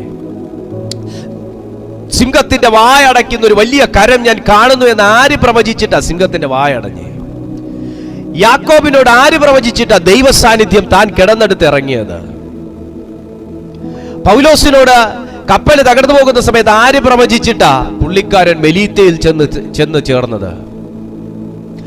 പത്മോസിൽ ആരും ആശ്രയിക്കാനില്ലാത്ത യോഹന്നാനോട് ആര് പറഞ്ഞിട്ടാ ഗ്ലോറിയുടെ വാതിൽ തുറന്നത്? പ്രവചനങ്ങൾക്ക് മാത്രമല്ല, പ്രവചനങ്ങൾക്ക് വാതിൽ തുറക്കാൻ കഴിയുമില്ലെന്നല്ല, പക്ഷെ പ്രവചനങ്ങൾക്ക് മാത്രമല്ല വാതിൽ തുറക്കാൻ കഴിയുന്നത്. മനോഭാവങ്ങൾ മാറട്ടെ. ഇന്ന് രാത്രി നീ അലയുന്നതിൻ്റെയും നീ പരാജയങ്ങൾ അനുഭവിക്കുന്നതിൻ്റെയും ഒരു ഗ്രോത്ത് ജീവിതത്തിൽ ഇല്ലാത്തതിൻ്റെയും ഒരു ബ്രേക്ക് ത്രൂ ലൈഫിൽ കാണാത്തതിൻ്റെയും പിന്നിലുള്ള കാരണങ്ങൾ എൻ്റെ മനോഭാവങ്ങളാണെങ്കിൽ, ആണെന്നല്ല കേട്ടോ, ആണെങ്കിൽ, എൻ്റെ ധാരണകളാണെങ്കിൽ, എൻ്റെ ഫെയ്ത്ത് ആക്ഷനകത്തുള്ള പ്രശ്നങ്ങളാണെങ്കിൽ, എൻ്റെ ബിലീവിംഗ് സിസ്റ്റത്തിനകത്തുള്ള പ്രശ്നങ്ങളാണെങ്കിൽ, യേശുവിന്റെ നാമത്തിൽ ഇന്ന് രാത്രി അതിനെ ശാസിക്ക്, അതിൽ നിന്ന് പുറത്തു വാ.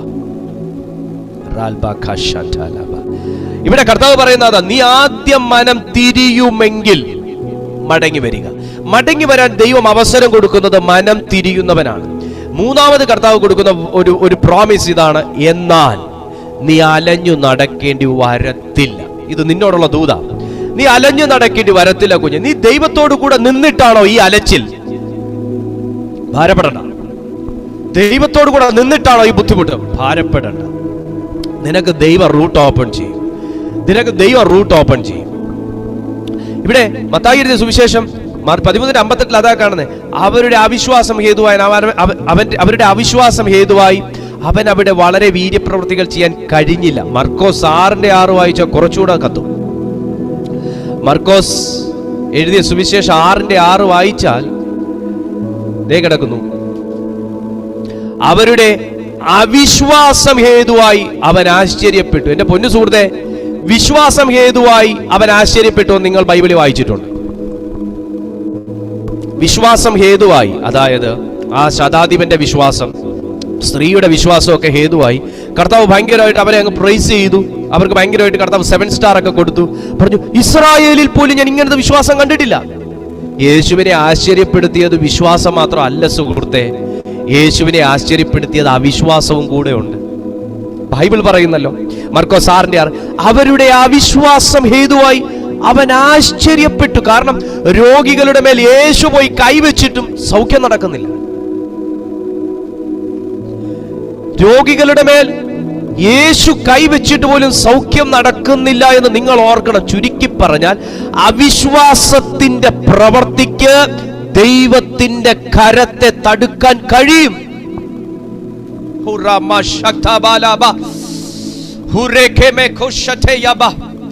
ഞാൻ കണ്ടൊരു കാഴ്ചയത് ബൈബിളിൽ. അവിശ്വാസത്തിന്റെ ഇൻവിസിബിൾ ആക്ഷന് ദൈവത്തിന്റെ വിസിബിൾ ഹാൻഡിനെ തടയാൻ കഴിയും സുഹൃത്തെ. ഞാൻ ഇന്ന് രാത്രി പ്രാർത്ഥിക്കുന്നു, അവിശ്വാസത്തെ പ്രതി അടഞ്ഞുപോയ ആത്മമണ്ഡലം യേശുവിന്റെ നാമത്തിൽ തുറക്കട്ടെ. വിശ്വാസത്തിന് മാത്രമല്ല പ്രവൃത്തിയുള്ളത്, അവിശ്വാസത്തിനും പ്രവൃത്തിയുണ്ട്. ബൈബിൾ പറയുന്നു, അവിശ്വാസത്തിന്റെ പ്രവൃത്തി, അയാൾ കൈയെടുത്തു കാണിച്ചില്ല, തലേ കൈ വെക്കണ്ട എന്ന് പറഞ്ഞില്ല. ഞാനൊരു ചർച്ചിൽ ശുശ്രൂഷിക്കാൻ പോയപ്പോ ഞാൻ എല്ലാവരുടെ തലയിൽ നിയോഗത്തോടെ കൈവച്ചു. ഒരപ്പച്ചന്റെ തലയിൽ കൈവയ്ക്കാൻ പോയപ്പോ പുള്ളിക്കാരൻ ചെകുത്താനെ പേടിപ്പിക്കാൻ കുരിശ് കാണിക്കുന്ന പോലെ ബൈബിൾ എടുത്ത് എന്റെ മുമ്പിൽ ഇങ്ങനെ കാണിക്കുക. 2 കൈയും പിടിച്ചിട്ട് 2 കൈയും വെച്ച് ഇങ്ങനെ കാണിച്ചിട്ട് പറഞ്ഞു. എന്നിട്ട് ഞാൻ ഇങ്ങനെ അതിശയത്തോടെ നോക്കി, എന്നോട് ആരും അങ്ങനെ കാണിച്ചിട്ടില്ല. പക്ഷെ പുള്ളിക്കാരൻ ചെകുത്താനെ കണ്ടതുപോലെ കുരിശെടുത്ത് കാണിക്കുന്ന പോലെ ഇങ്ങനെ, അയ്യോ ഒന്നും വിചാരിക്കല്ലേ, കാണിക്കുന്ന പോലെ ഇങ്ങനെ കാണിച്ചു. ബൈബിൾ എടുത്ത് എന്നിട്ട് പറഞ്ഞു, എന്റെ മുമ്പിൽ ഇങ്ങനെ കാണിച്ചു, കൈ വെക്കരുത് എന്റെ തലയിലെന്ന്. ഞാൻ കൈയൊന്നും വെച്ചില്ല. നമുക്കെന്തിനാ? ഞാൻ കൈയൊന്നും വെച്ചില്ല. കണ്ടോ? അത് അദ്ദേഹത്തിന്റെ അവിശ്വാസം അയാള് വിസിബിളി കാണിച്ചു. പക്ഷേ ഇവിടെ വേറൊരു കാര്യമുണ്ട്. കയ്യും കാലും ഒന്നും അനക്കാണ്ട്, ഒരു ഭാവമാറ്റവും ഇല്ലാണ്ട് ഉള്ളിൽ പ്രവർത്തിക്കുന്ന ചില കാര്യം. യേശു അതിനെ അവിടെ സാക്ഷ്യപ്പെടുത്തിയേക്കുന്നത് അവിശ്വാസം ഹേതുവായി. അവിശ്വാസം ഹേതുവായി. അപ്പൊ അവിശ്വാസം ഹേതുവാകാറുണ്ട് ചിലപ്പോ. ഹേതു എന്ന് വെച്ചാൽ കാരണം. അവിശ്വാസം ഹേതുവാകാൻ, എത്ര വിശ്വാസം എന്ന് പറഞ്ഞാലും ഈ സംഭവം എങ്ങനെയാ വർക്ക് ചെയ്യുന്നതെന്ന് ഒരു ആത്മീയൻ തിരിച്ചറിയാത്തിടത്തോളം കാലം ദൈവകരത്തെ തടയും. ദൈവകരത്തെ തടയും. അത് അഭിഷേകത്തിന്റെ കുഴപ്പമല്ല, അത് അവിശ്വാസത്തിന്റെ പ്രശ്നമാണ്. മത്തായി എഴുതിയ സുവിശേഷം 17:17 നോക്കിയാൽ അവിശ്വാസത്തിന്റെ പ്രവൃത്തികൾ ഭയങ്കരമാണ്. 17:17 പറയുന്നത്, അതിന് യേശു അവിശ്വാസവും കോട്ടവുമുള്ള തലമുറയെ. അപ്പൊ അവിശ്വാസത്തിന്റെ അടുത്ത പ്രവൃത്തി എന്ന് വെച്ചാൽ ഷേപ്പ്ലെസ് ആണ്. വിശ്വാസമുള്ള ഒരു വ്യക്തി എപ്പോഴും അയാൾ ആക്യുറേറ്റ് ആയിരിക്കും. അയാൾക്ക് കടല് വരുന്നു എന്ന് പറയുമ്പോ ഭീതിയും,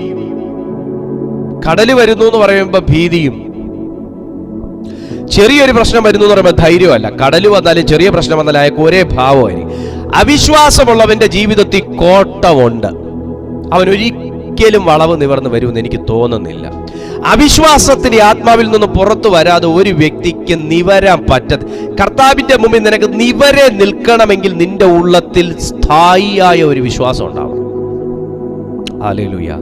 അവിശ്വാസമുള്ളവന്റെ ജീവിതത്തിൽ കോട്ടമുണ്ട്. കോട്ടം വന്നു കഴിഞ്ഞാൽ, കോട്ടം പിടിച്ചില്ലെങ്കിൽ നീ പൊളഞ്ഞു എവിടെയെങ്കിലും പോയി വീഴും, കുഴി തന്നെ വീഴും. പണ്ട് എനിക്കൊരു സൈക്കിൾ ഉണ്ടായിരുന്നു. ആ സൈക്കിളിന്റെ കമ്പിയെല്ലാം കൂടെ ലൂസായിട്ട് ഞാൻ പോകുമ്പോൾ ഒരുമാതിരി ഡാൻസ് കളിച്ച സൈക്കിൾ ചവിട്ടി പോകുമ്പോൾ ഇങ്ങനെ പോകുന്നത്. അപ്പൊ സൈക്കിൾ വർക്ക്ഷോപ്പിൽ കൊണ്ട് കാണിച്ചപ്പോൾ, കൊച്ചു പ്രായമല്ലേ, കൊണ്ട് കാണിച്ചപ്പോൾ അവിടുത്തെ മേസ്തിരി പറയുകയാണ്, എടാ മോനെ, ഇത് ഫുൾ പോയി കിടക്കുവാടാ, ഇത് ടയറിന് കോട്ടം പിടിക്കണമെന്ന് പറഞ്ഞു. കോട്ടം പിടിക്കണം. അപ്പൊ അദ്ദേഹത്തിന്റെ കയ്യിൽ ചെറിയ ഒരു ടൂൾ ഉണ്ട്. ആ ടൂൾ വെച്ച് കറക്റ്റ് അലൈൻമെന്റ് പിടിച്ച് ഒരു 10-20 കമ്പിയുണ്ട്. ആ കമ്പി എല്ലാം കോട്ടം പിടിച്ച് ഞാൻ സൈക്കിൾ ചവിട്ടിയപ്പോൾ ദേണ്ടടാ നല്ല സ്മൂത്തായിട്ട് പോകുന്നു. മാത്രമല്ല എൻ്റെ ഈ ചാട്ടവും കുറെ അങ്ങ് കുറഞ്ഞു. ഞാൻ പോകേണ്ട സ്ഥലത്ത് പഴയതിനേക്കാൾ ഈ ചാടി പോകുമ്പോൾ നമ്മൾ എത്തേണ്ടത് ലേറ്റ് ആവും. കോട്ടം പിടിച്ചു കഴിഞ്ഞ വണ്ടി സ്റ്റാർട്ട് ചെയ്തപ്പോൾ സംഭവം സ്മൂത്തായിട്ട് പോകുന്നു, പെട്ടെന്ന് എത്തിച്ചേരുന്നു. ഈ അവിശ്വാസം ഉണ്ടെങ്കിൽ നിന്റെ ജീവിതത്തിൽ കോട്ടവും കൂടെ കാണും. കോട്ടം പിടിക്കാൻ നീ തയ്യാറാകണം. Hallelujah, glory to God, hallelujah. ഇന്ന് രാത്രി സ്വർഗം നിന്നെ അതിനെ സഹായിക്കട്ടെ, പരിശുദ്ധാത്മാവ് അതിനെ സഹായിക്കട്ടെ. അവിശ്വാസവും കോട്ടവുമുള്ള തലമുറ ദൈവത്തിന് ഉപയോഗിക്കാൻ കഴിയുകയില്ല എന്നാണ് പറയുന്നത്. അങ്ങനെയുള്ള എത്രത്തോളം ഞാൻ നിങ്ങളെ സഹിക്കും. മർക്കോസ് 16:14 ഒന്ന് നോക്കി. മർക്കോസ് 16:14. പിന്നത്തേതിൽ 11 ഭക്ഷണത്തിൽ ഇരിക്കുമ്പോൾ അവൻ അവർക്ക് പ്രത്യക്ഷനായി. തന്നെ ഉയർത്തെഴുന്നേറ്റവനായി കണ്ടവരുടെ വാക്ക് വിശ്വസിക്കായികയാൽ അവരുടെ അവിശ്വാസത്തെയും ഹൃദയകാഠിന്യത്തെ ശാസിച്ചു. അടുത്തത്, അവിശ്വാസം ഒരു വ്യക്തിയിൽ വർക്ക് ചെയ്താൽ അവൻ കഠിന ഹൃദയനായിരിക്കും. എത്ര വലിയ കാര്യങ്ങൾ പറയുന്ന വ്യക്തിയാണെങ്കിലും അവിശ്വാസം ചിലടത്ത് നിങ്ങൾ നിഷ്ഠൂരന്മാരായി പോകുന്നു എന്നുണ്ടെങ്കിൽ, ചിലരോട് നിങ്ങൾക്ക് ക്ഷമിക്കാൻ കഴിയുന്നില്ലെങ്കിൽ, ചിലതൊന്നും നിങ്ങൾക്ക് അങ്ങോട്ട് അക്സെപ്റ്റ് ചെയ്യാൻ കഴിയുന്നില്ലെങ്കിൽ, നിങ്ങൾക്ക് ടോളറൻസ് ഇല്ലെങ്കിൽ, നിങ്ങൾ ചില സമയങ്ങളിലേക്ക്, എപ്പോഴും അല്ല, ചില സമയങ്ങളിലെങ്കിലും കഠിന ഹൃദയം നിങ്ങളിൽ വർക്ക് ചെയ്യുന്നുണ്ടെങ്കിൽ അവിശ്വാസത്തിന്റെ സീഡ് നമ്മുടെ ഉള്ളിലുണ്ടെന്നുള്ളതാണ്. അവിശ്വാസം മാത്രമല്ല, ഹൃദയ കാഠിന്യത്തെയും യേശു ശാസിച്ചു എന്ന് പറയണമെങ്കിൽ ഫെയ്ത്ത് ആക്ഷൻ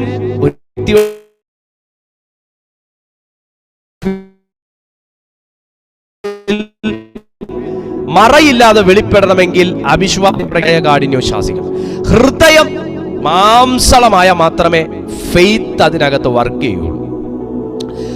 ഫെയ്ത്ത് വളരെ സെൻസിറ്റീവ് തന്നെയാണ്. പെട്ടെന്ന് പോകും, പെട്ടെന്ന് വരികയും ചെയ്യും. എന്നാൽ അവിശ്വാസം എന്ന് പറഞ്ഞാൽ പെട്ടെന്ന് പോകത്തില്ല. അതിനകത്ത് നല്ല ഷാർപ്പായിട്ടുള്ളൊരു ടൂള് കയറി മുഴുവൻ കുത്തി ഇളക്കി ചുരണ്ടി കഴിയുമെങ്കിൽ മാത്രമേ അവിശ്വാസത്തിന്റെ സംഭവം വിട്ടുപോകുള്ളൂ. ഹല്ലേലൂയ. അതിന് ഏറ്റവും നല്ല ടൂൾ എന്ന് പറയുന്നത് ദൈവവചനമാണ്. പ്രത്യക്ഷപ്പെട്ട യേശുവിനെ അവർക്ക് വിശ്വസിക്കാൻ കഴിയുന്നില്ല എന്നുള്ളത്. ശിഷ്യന്മാരാന്ന് ഓർക്കണം. പക്ഷെ പ്രത്യക്ഷപ്പെട്ട യേശുവിനെ അവർക്ക് വിശ്വസിക്കാൻ കഴിയാതെ വണ്ണം അവരുടെ ഹൃദയം കഠിനപ്പെട്ടതിന്റെ പിന്നിൽ പ്രവർത്തിച്ച സ്പിരിറ്റാണ് അവിശ്വാസം. ഹല്ലേലൂയ. ഇന്ന് രാത്രിയിൽ അതിനെ പരിശുദ്ധാത്മാവ് ശാസിക്കട്ടെ.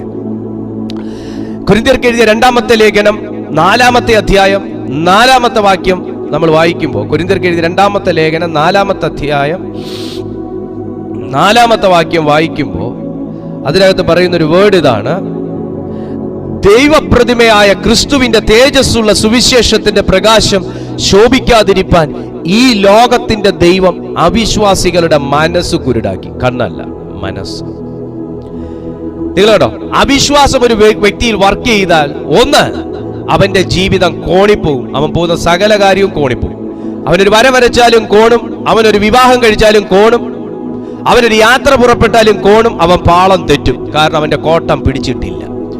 2, അവിശ്വാസം ഒരു വ്യക്തിയിലുണ്ടെങ്കിൽ അവൻ ഉറപ്പായിട്ട് ഹൃദയകാഠിന്യമുള്ളവൻ. അവൻ ഗ്രാജുവലി അവനൊരു നല്ല 1-ാം തരം അവിശ്വാസത്തിന്റെ മുതലായിട്ട് മാറുകയും ചെയ്യും. 3, അവിശ്വാസത്തിന്റെ ആത്മാവ് ഒരു വ്യക്തിയിൽ വർക്ക് ചെയ്ത് തുടങ്ങിക്കഴിഞ്ഞാൽ അവൻ ഭയങ്കര ദൈവത്തിന് യേശു മസീഹ് ജയ് പറയുന്നവനാണെങ്കിലും അവനെ മെല്ലെ മെല്ലെ മെല്ലെ മെല്ലെ കുരുടാക്കും. മെല്ലെ മെല്ലെ അവിശ്വാസത്തിന്റെ സീഡ് അവനിലുണ്ടെങ്കിൽ മനസ്സ് കുരുടാക്കും. പ്രിയപ്പെട്ട സുഹൃത്തെ, അവിശ്വാസത്തിന്റെ സീഡ് ഒരു വ്യക്തിയിലേക്ക് പ്രവേശിക്കുന്നത് പല പല പല പല പല പല സാഹചര്യങ്ങളിലൂടെയാണ്. ഡിപ്പെൻഡ്സ് അപ്പോൺ ദ സിറ്റുവേഷൻ അനുസരിച്ചാണ് അവിശ്വാസത്തിന്റെ സ്പിരിറ്റ് കയറുന്നത്. പക്ഷെ അത്രത്തോളം നിങ്ങൾ കണ്ണും കാതും കൂർപ്പിച്ച് ആത്മീയ ജീവിതത്തിൽ നിന്നാൽ മാത്രമേ ആ ശത്രുവിനെ നിങ്ങൾക്ക് ഡിഫെൻഡ് ചെയ്യാൻ കഴിയത്തുള്ളൂ. അവിശ്വാസികളുടെ മനസ്സ് കുരുടാക്കി. അടുത്ത, അവിശ്വാസത്തിന്റെ ആത്മാവ് ഒരു വ്യക്തിയിൽ വർക്ക് ചെയ്യുന്നു എന്നുള്ളതിന്റെ സൈൻ എന്ന് പറയുന്നത് അവന് സ്വർഗീയ റെവലേഷൻ കാണാൻ പറ്റത്തില്ല, ദൈവശബ്ദം കേൾക്കാൻ പറ്റത്തില്ല, അവന് ദൈവസാന്നിധ്യത്തിൽ തുടരാൻ പറ്റത്തില്ല, അവന് ദൈവിക കൂട്ടായ്മയിൽ നിലനിൽക്കാൻ കഴിയത്തില്ല, തുടങ്ങി ഒത്തിരി പ്രശ്നങ്ങൾ അവന്റെ ജീവിതത്തിൽ വർക്ക് ചെയ്തുകൊണ്ടിരിക്കും. എന്റെ സമയക്കുറവുകൊണ്ട് ഞാൻ വേഗത്തിൽ പോവാണ്. നെക്സ്റ്റ്, ഒരു വ്യക്തി, 2-ാമത്തെ പോയിന്റ് ഞാൻ പറയുന്നു. 2-ാമത്തെ ഒരു വ്യക്തി മനം തിരിയേണ്ടത്, മടങ്ങി വരേണ്ടത് പാപത്തിൽ നിന്നാണ്. പാപത്തിൽ നിന്ന് ഒത്തിരി ഒന്നും ഞാൻ പറയുന്നില്ല. ഉൽപ്പത്തി പുസ്തകം 4-ാമത്തെ അധ്യായം 7-ാമത്തെ വാക്യം നിങ്ങളൊന്ന് നോക്കിയേ. ഭയങ്കര ഷാർപ്പായിട്ടുള്ളൊരു വേർഡാണ്. ഉൽപ്പത്തി പുസ്തകം 4-ാമത്തെ അധ്യായം 7-ാമത്തെ വാക്യം നിങ്ങളൊന്ന് നോക്കിയേ. ഒരു വ്യക്തി ആദ്യം അവിശ്വാസത്തിൽ നിന്നാണ് മനം തിരിയേണ്ടത്, മടങ്ങി വരേണ്ടത്. 2, ഞാൻ എന്തുകൊണ്ട് പാപത്തിൽ നിന്ന് മടങ്ങി വരാൻ ആദ്യം പറഞ്ഞില്ല എന്നറിയാവോ? മനോഭാവങ്ങളാണ് നിന്നെ പാപിയാക്കുന്നത്. മനോഭാവങ്ങളാണ് ഒരു വ്യക്തിയെ പാപിയാക്കുന്നത്. മനസ്സിന്റെ ആശയാണ് ഒരു വ്യക്തിയെ പാപിയാക്കുന്നത്. അപ്പൊ പിന്നെ ഞാൻ എങ്ങനെ പാപത്തെ ആദ്യം എടുത്ത് കാണിക്കും? യേശു പോലും, പിതാവാം ദൈവം പോലും ആദ്യം പറയുന്നത് മനം തിരിഞ്ഞ് മാനസാന്തരപ്പെട്ട് മടങ്ങി വരാനാ പറയുന്നത്. അപ്പോഴാണ് അവരുടെ ജീവിത അനുഗ്രഹത്തിലേക്ക് കടക്കുന്നത്. അതാ ഞാൻ പാപത്തെ 2-ാമത്തെ വാക്യം 4-ാമത്തെ അധ്യായം 7-ാമത്തെ വാക്യം, ഉൽപ്പത്തി പുസ്തകം 4:7 നോക്കൂ. നീ നന്മ ചെയ്യുന്നു എങ്കിൽ പ്രസാദം ഉണ്ടാകയില്ലയോ? നീ നന്മ ചെയ്യുന്നില്ല എങ്കിലോ പാപം വാതിൽക്കൽ കിടക്കുന്നു, അതിന്റെ ആഗ്രഹം നിങ്കലേക്കാകുന്നു, നീയോ അതിനെ കീഴടക്കണം എന്ന് കൽപ്പിച്ചു. സുഹൃത്തെ, പാപത്തോട് ബുദ്ധി കൊണ്ട് പോരാടിയിട്ട് കാര്യമില്ല. പാപത്തിന് സിസ്റ്റമാറ്റിക് ആയിട്ട് അപ്രോച്ച് ചെയ്തിട്ട്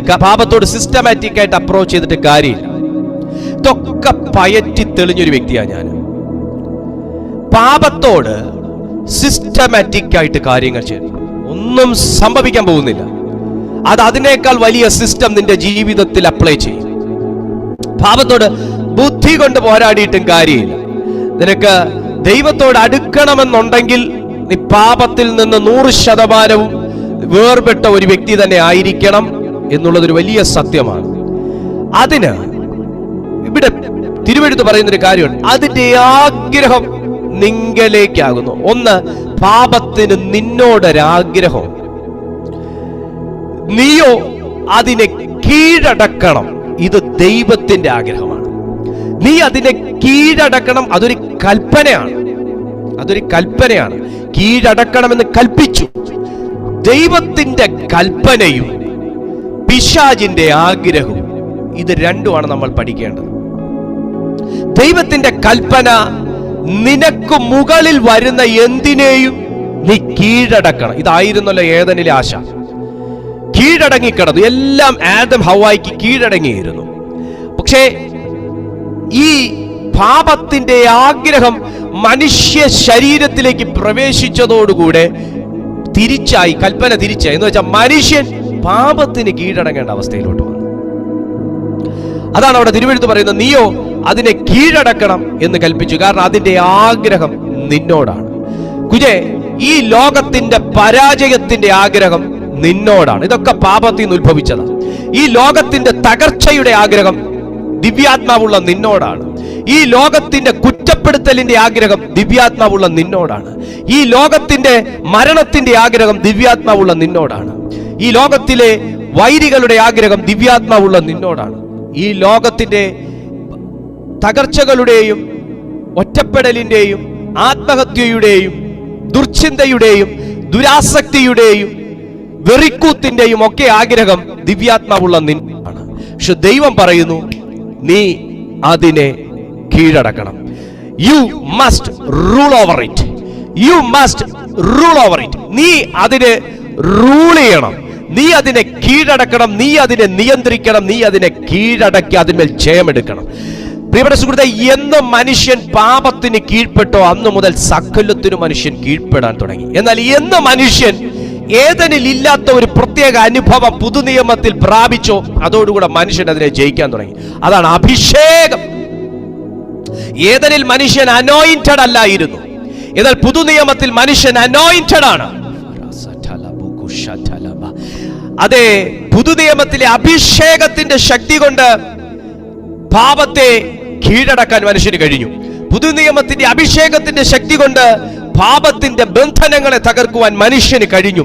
പുതുനിയമത്തിലെ അഭിഷേകത്തിന്റെ തീവ്രത കൊണ്ട് ശത്രുവിനെ തോൽപ്പിക്കാൻ, ചുരുക്കി പറഞ്ഞാൽ അഭിഷേകമുള്ള മനുഷ്യന്റെ കയ്യിൽ കിട്ടുന്ന ചെറു കല്ലുകൾ പോലും ബുള്ളറ്റുകളായും അഭിഷേകത്തിന്റെ എണ്ണ ബുള്ളറ്റ് പ്രൂഫായും മനുഷ്യന് വർക്ക് ചെയ്യാൻ തുടങ്ങിയപ്പോ മനുഷ്യൻ പലതിനെയും കീഴടക്കാൻ തുടങ്ങി. ഇന്ന് രാത്രിയിലും ഞാൻ ആത്മനിറവിൽ സഭയെ നോക്കി പറയുന്നു, ഇന്ന് വൈകുന്നേരം വരെ നിന്നെ റൂൾ ഓവർ ചെയ്തതിനെ ഇന്ന് രാത്രി അഭിഷേകത്തിന്റെ ശക്തിയാൽ നീ റൂൾ ഓവർ ചെയ്യാൻ തുടങ്ങും. ഇന്ന് വൈകുന്നേരം വരെ നിന്നെ ഭരിച്ചതിനെ അഭിഷേകത്തിന്റെ ശക്തിയാൽ നീ ഭരിക്കാൻ തുടങ്ങും. ഇന്ന് വൈകുന്നേരം വരെ നിന്നെ കീഴ്പ്പെടുത്തിയതിനെ അഭിഷേകത്തിന്റെ ശക്തിയാൽ നീ കീഴ്പ്പെടുത്താൻ തുടങ്ങും. വിശ്വസിച്ചാൽ അങ്ങനെയാണെങ്കിൽ ഇന്ന് വൈകുന്നേരം ഈ സാന്നിധ്യം നിന്നെ തൊടുകയാണ്. ഈ സാന്നിധ്യം നിന്നെ തൊടുകയാണ്. ഇന്ന് വൈകുന്നേരം വരെ നിന്നെ ഭരിച്ചതിനെ നീ ജയിക്കട്ടെ, അത് ദൈവത്തിന്റെ കൽപ്പനയാണ്. ഇന്ന് വൈകുന്നേരം വരെ നിന്നെ റൂൾ ഓവർ ചെയ്തതിനെ നീ റൂൾ ഓവർ ചെയ്യട്ടെ, അത് ദൈവത്തിന്റെ കൽപ്പനയാണ്. ഇന്ന് വൈകുന്നേരം വരെ നിന്നെ വീഴ്ത്തിയതിനെ നീ ശാസിക്കണം.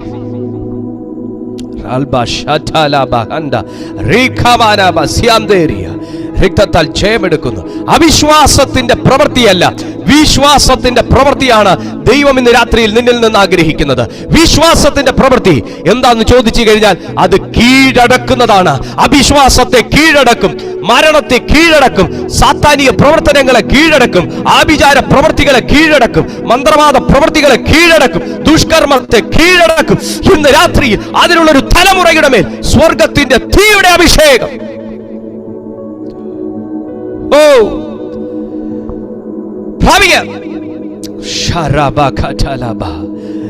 രക്തത്താൽ ജയമെടുക്കുന്നു.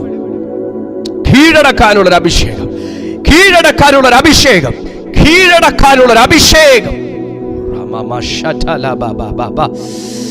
ഞാൻ ഇങ്ങനെയാ വിശ്വസിക്കുന്നത്, ദൈവത്തെ ആരാധിക്കുന്ന ഒരു ഭക്തന്റെ വീട്ടുമുറ്റത്ത് കൊണ്ട് എന്തോ കുഴിച്ചിട്ടാലും അഭിഷേകമുള്ളവന്റെ കാൽ അതിന്റെ മുകളിൽ കുത്തുന്നതും അത് കീഴടങ്ങും.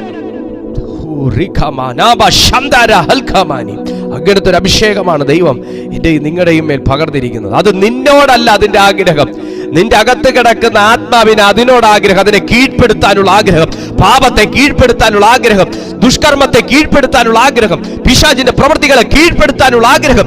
ഇന്ന് രാത്രിയിൽ അത് അഭിഷേകത്തോടെ നിന്റെ മേൽ വരും.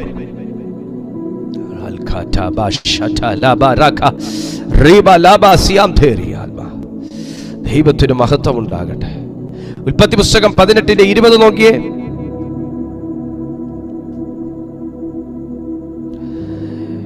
പിന്നെ യഹോവ സോദോമിന്റെയും ഗൊമോറയുടെയും നിലവിളി വലിയതും അവരുടെ പാപം അതികഠിനവുമാകുന്നു. കണ്ടോ, പാപം കഠിനതകൾ ജീവിതത്തിൽ കൊണ്ടുവരും.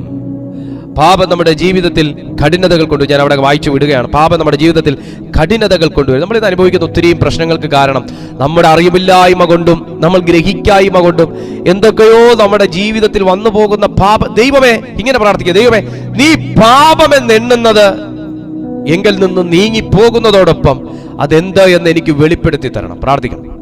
നമ്മൾ കണ്ണുകൊണ്ട് പാപം ചെയ്യത്തില്ലായിരിക്കും, നമ്മുടെ പ്രവൃത്തികൾ കൊണ്ടൊന്നും പാപം ചെയ്യത്തില്ലായിരിക്കും. പക്ഷേ ദൈവം പാപമെന്ന് വിളിക്കുന്ന എന്തെങ്കിലും നമ്മുടെ ജീവിതത്തിലുണ്ടെങ്കിൽ അത് ജീവിതത്തിൽ കഠിനതകൾ കൊണ്ടുവരും. വചനം പറയുന്നു, കഠിനതകൾ കൊണ്ടുവരും. അത് ഹൃദയ കഠിനത കൊണ്ടുവരും. പാപം ഹൃദയ കഠിനത കൊണ്ടുവരും. ജീവിതത്തിന്റെ പല മേഖലകളിലും കാഠിന്യമേറിയ അനുഭവങ്ങൾ കൊണ്ടുവരും. ഉൽപ്പത്തി പുസ്തകം 20:6 കൂടെ വായിച്ച് ഞാൻ നിങ്ങൾക്കായി പ്രാർത്ഥിക്കാൻ പോകുന്നു. ഉൽപ്പത്തി പുസ്തകം 20:6. അതിന് ദൈവം സ്വപ്നത്തിൽ അവനോട്, നീ ഇത് ഹൃദയ പരമാർത്ഥതയോടെ ചെയ്തിരിക്കുന്നു എന്ന് ഞാൻ അറിയുന്നു. നീ എന്നോട് പാപം ചെയ്യാതിരിപ്പാൻ ഞാൻ നിന്നെ തടുത്തു. അതുകൊണ്ടാകുന്നു അവളെ തൊടുവാൻ ഞാൻ നിന്നെ സമ്മതിക്കാതിരുന്നത്. അബ്രഹാമിന്റെ ഭാര്യ സാറായെ അബീമേലെക്കിന്റെ അടുത്തേക്ക് കൊണ്ടുവരുമ്പോ സാറായും അബ്രഹാമും കൂടെ പറഞ്ഞൊത്ത പ്രകാരം ഇതെന്റെ സഹോദരനും ഇതെന്റെ സഹോദരിയും എന്ന് പറഞ്ഞു. എന്നാൽ അബ്രഹാമിന്റെ ഭാര്യയാണ് സാറ. അതവിടെ വെളിപ്പെടുത്തിയാൽ പലതും സംഭവിക്കൂ എന്നുള്ളത് കൊണ്ട് അബ്രഹാം അവിടെ നുണ പറഞ്ഞു. പക്ഷേ രാത്രിയിൽ ദൈവത്തിന്റെ ആത്മാവ് അബീമേലെക്കിന് സ്വപ്നത്തിൽ വെളിപ്പെടുത്തി ദൈവം തടുക്കുന്ന ഒരു ദൈവിക സംരക്ഷണം. അതായത് അബ്രഹാമിന്റെ ഭാര്യയായ സാറായെ അബീമേലെക്ക് തൊട്ടെങ്കിൽ അവിടെ ഒരു പാപമാണ്. മറ്റൊരു വ്യക്തിയുടെ ഭാര്യയെ വേറൊരു പുരുഷൻ തൊടുക എന്ന് പറയുന്നത് 100% പാപമല്ലേ? പാപം. ഓർക്കണം കേട്ടോ. മറ്റൊരു പുരുഷന്റെ ഭാര്യയെ നോക്കരുത്, ദോഷക്കണ്ണോടെ നോക്കരുത്. മറ്റൊരു ഭാര്യയുടെ പുരുഷനെ ദോഷക്കണ്ണോടെ നോക്കരുത്. അതിനെ ദൈവം പാപമെന്ന് വിളിക്കുന്നു. പുതുനിയമം അതിനെ ഹൃദയം കൊണ്ടുള്ള വ്യഭിചാരം എന്ന് വിളിക്കുന്നു. ഹല്ലേലൂയ. നമ്മുടെ വിശുദ്ധിയുടെ മേഖലകളെ നിർബന്ധമായും ഒരു അനോയിന്റഡ് പേഴ്സൺ കാത്തു സൂക്ഷിക്കണം. മറ്റൊരു വ്യക്തിയുടെ ഭാര്യയെ തൊടരുത് എന്നാ ദൈവം പറഞ്ഞു. തൊടരുത്.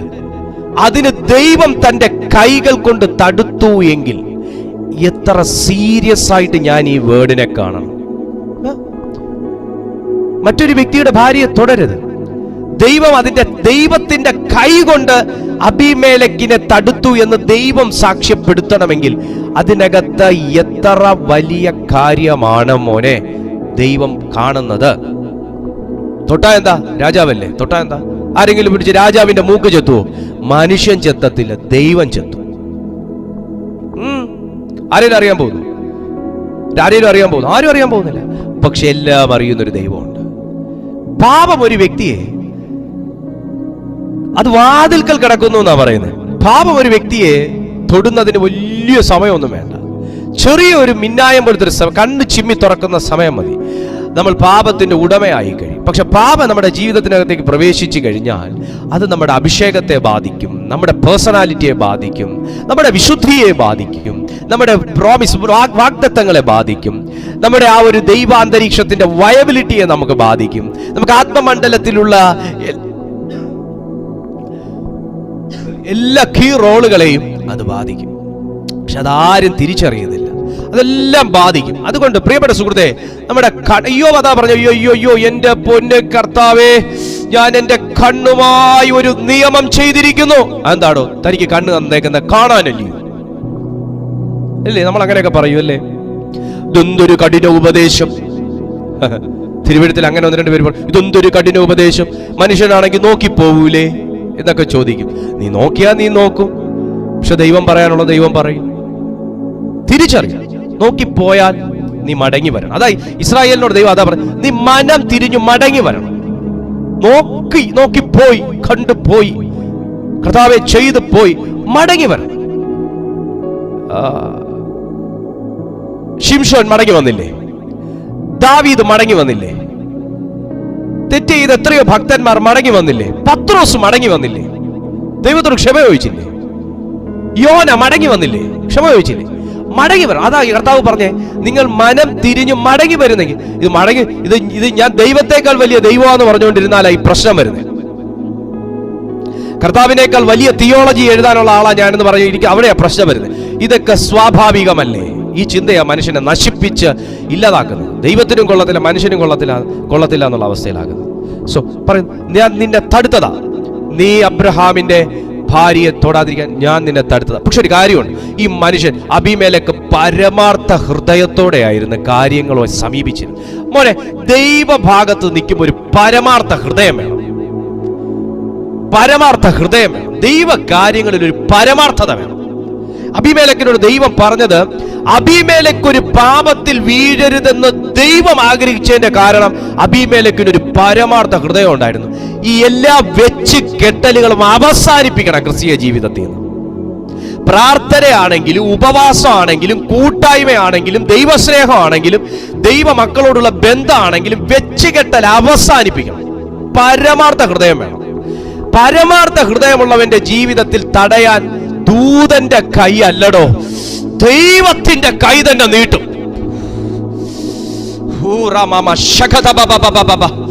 പരമാർത്ഥ ഹൃദയത്തോടെ ദൈവത്തെ സേവിക്കുന്ന, പരമാർത്ഥ ഹൃദയത്തോടെ ദൈവരാജ്യത്തിന് വേണ്ടി നിൽക്കുന്ന, പരമാർത്ഥ ഹൃദയത്തോടെ പ്രാർത്ഥിക്കുന്ന ഒരു ഭക്തന്റെ ജീവിതത്തിൽ പാപം സംഭവിക്കാതിരിക്കാൻ, ദോഷം സംഭവിക്കാതിരിക്കാൻ, അനർത്ഥം വരാതിരിക്കാൻ, വ്യസന കാരണം ഉണ്ടാകാതിരിക്കാൻ ദൈവത്തിന്റെ കരം തടുക്കും.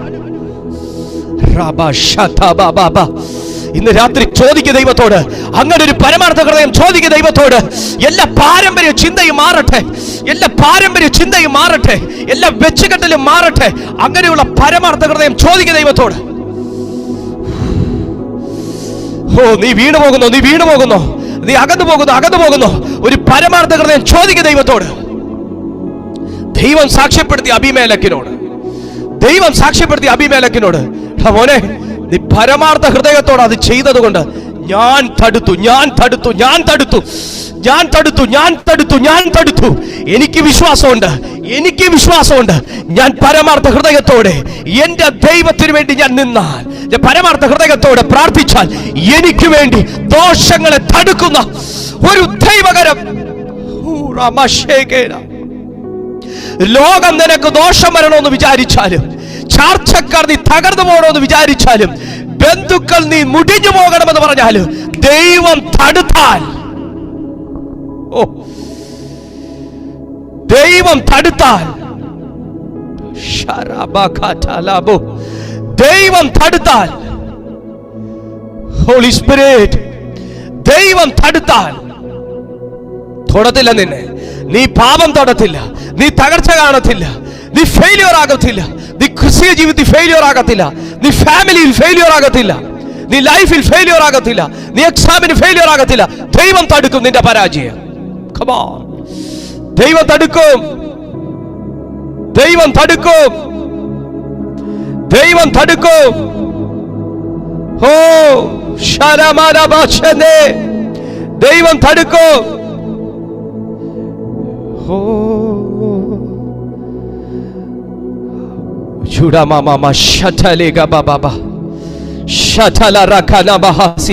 ഇന്ന് രാത്രി നീ അലഞ്ഞു നടക്കേണ്ടെന്ന് ദൈവം തീരുമാനിക്കും. നീ പരമാർത്ഥ ഹൃദയത്തോടെ മടങ്ങി വാ കുഞ്ഞേ. നീ ഇനി അലയണ്ടെന്ന്, നീ ഇനി ഓടണ്ടെന്ന്, നീ ഇനി കിതക്കണ്ടെന്ന്, നീ ഇനി വേദനിക്കണ്ടെന്ന് ദൈവം തീരുമാനിക്കും.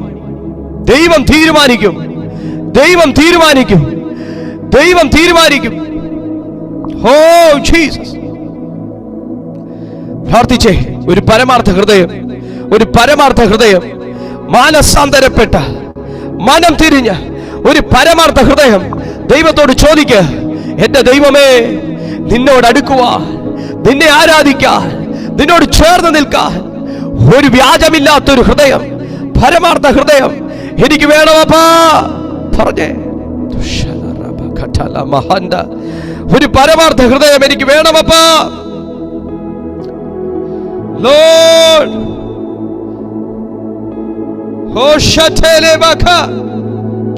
ചോദിക്കുക ദൈവത്തോട് ഒരു പരമാർത്ഥ ഹൃദയം.